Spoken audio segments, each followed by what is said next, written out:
All right, let's dive right in. We're going to talk about the single most important topic for your licensing exam, infection control. Look, getting this right isn't just about passing a test, it's literally about the foundation of a safe and successful career. So, let's get into it. So first things first, let's ask the big question. You've got a ton of stuff to study, right? So why in the world does the PSI exam put so much more weight on this one topic than pretty much anything else? And there it is. That's the answer. This isn't about just losing a few points on a test.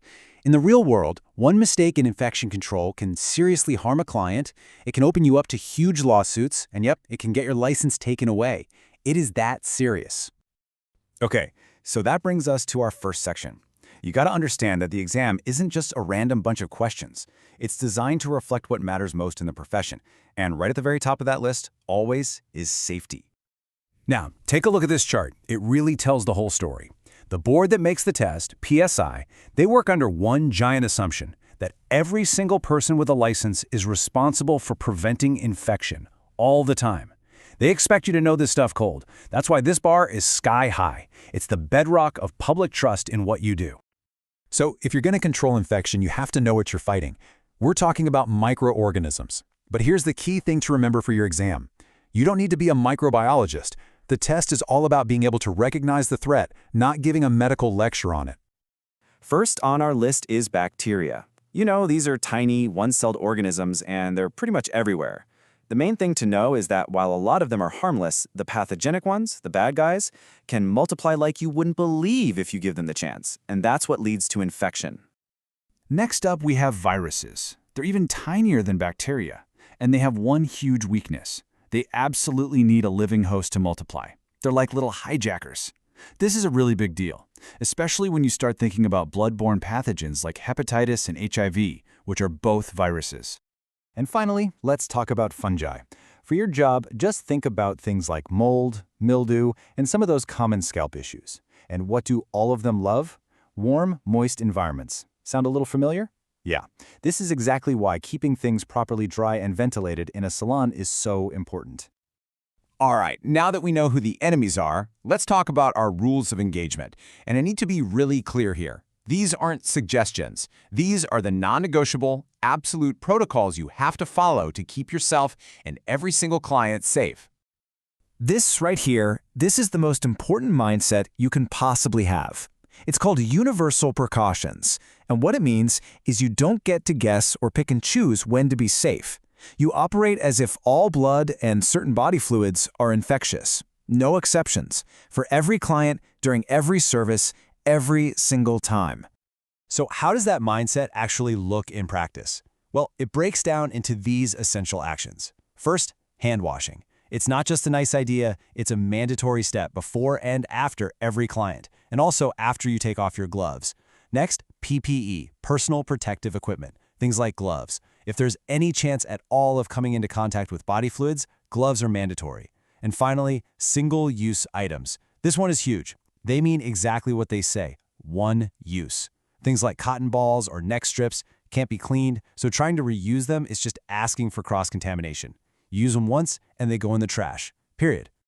Now, this one can feel a little awkward, I get it, but it is a critical part of your job. If a client comes in with open sores, a clear infection, or any kind of bleeding that you can't control, you are required by law and by ethics to refuse service. This isn't you being mean. This is you being a professional who protects the health of that client, yourself, and everybody else in the building. The PSI exam absolutely loves to ask about this scenario. So, what happens when something actually goes wrong? This is it, the climax of your safety training, the exposure incident. An accidental cut, a little splash of blood. It can happen. And what the exam will test you on, I can almost guarantee, is whether you know the correct response in the correct order. You need to memorize this slide, burn it into your brain, because the order is everything. First thing you do, you stop the service. Immediately. Don't try to finish that one last little thing, just stop. Then you put on gloves to protect yourself. After that, you clean the area, you disinfect your tools, you properly throw away any contaminated materials, and the very last step is you wash your hands thoroughly. Every single step in that exact order. Okay, last section. Knowing the rules is one thing, but knowing how the exam will try to trick you, well, that's another thing entirely. So let's go over some of the most common traps so you can see them coming a mile away. All right, here we go, a classic PSI-style question. You're working, you accidentally cut your own finger, and it's bleeding. What is the very first thing you do? Just think back to that sequence we just talked about. So here are your options.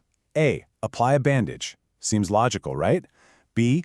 Continue the service, just be careful. C. Stop the service and put on gloves. Or D.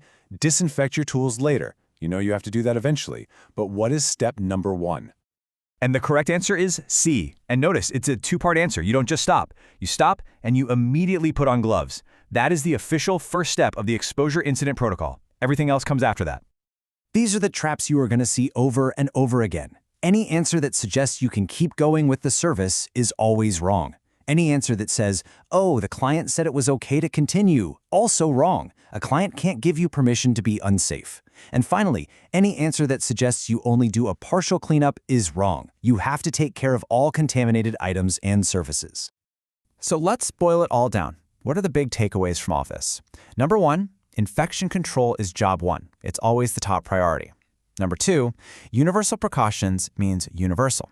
It applies to everybody, every time. 3, if an exposure happens, you stop immediately. And 4, PPE isn't just about you, it protects your client just as much as it protects you. I want to leave you with this last thought, a quote that really sums up the entire professional mindset you need to have. Safety overrides speed, comfort, and preference. It doesn't matter if you're running behind. It doesn't matter if a procedure feels awkward. Safety is the final word, always. Remember that, and you won't just pass your exam, you'll be the kind of professional that truly earns your client's trust.